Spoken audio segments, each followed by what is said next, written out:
Hello, salut tout le monde.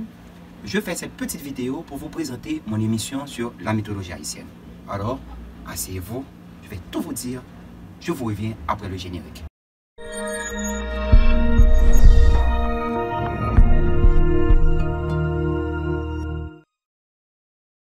Je suis Emmanuel Stéphane Laurent. J'ai fait des études de licence en anthroposociologie et un master en anthropologie à la faculté d'ethnologie de l'Université d'État d'Haïti. Donc actuellement, je suis chargé de cours à l'Université d'État d'Haïti et je suis aussi le directeur exécutif d'une fondation qui s'appelle la Fondation Dr Daniel Mathurin.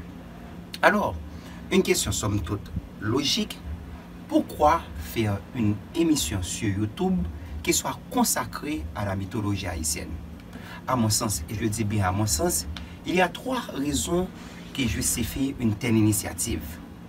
Premièrement, le fait que je sois moi-même abonné à plusieurs chaînes d'émissions sur YouTube qui parlent des différentes mythologies du monde. Qu'il s'agit de la mythologie égyptienne, de la mythologie grecque, de la mythologie japonaise, de la mythologie chinoise, etc. Mais ce que j'ai pu constater, c'est qu'il n'y a pas une émission qui soit consacrée à la mythologie haïtienne. Et j'ai pensé immédiatement que c'est un manque que je peux combler.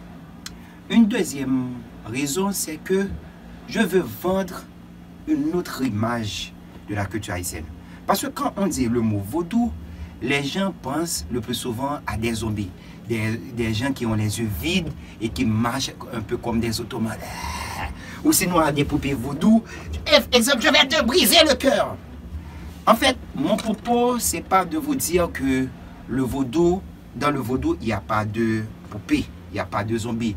Mais ce que je veux vous dire, c'est que le vaudou est très éloigné de ces images déformées et effrayantes que vous pouvez voir à travers les films d'Hollywood. Et une troisième et bonne raison, c'est que je pense avoir des atouts qui m'aident à faire cette émission. Premièrement, le fait que je sois haïtien, c'est déjà quelque chose d'extrêmement important. Bon, c'est pas par exclusion par rapport aux étrangers, mais quand je dis que je suis haïtien, je veux dire que j'ai un vécu vaudou. J'ai été élevé dans un environnement qui soit imprégné de vaudou. Deuxième avantage que j'ai, c'est que je suis dans le domaine de l'anthropologie. Et vous savez que l'anthropologie se base sur l'observation du terrain, l'observation participante. Et une troisième et dernière bonne raison, c'est que je suis chargé de cours à l'Université d'État d'Haïti. À la faculté d'ethnologie de l'Université d'État d'Haïti, je dispose un cours en deuxième année d'anthroposociologie qui s'appelle la mythologie générale. Et vous devinez, bien sûr, certainement, que dans ce cours, il y a un chapitre qui soit consacré à la mythologie haïtienne. Donc, en d'autres mots, je suis donc bien placé pour parler de la culture de mon pays.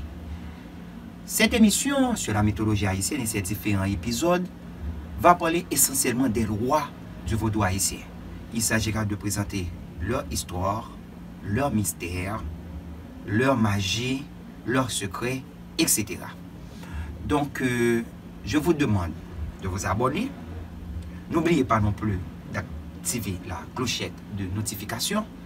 Il faut partager la vidéo et il faut commenter les vidéos. Je vous donne la garantie que je vais tout lire. Donc, on prend rendez-vous la prochaine fois pour un autre épisode concernant un roi du vaudou haïtien.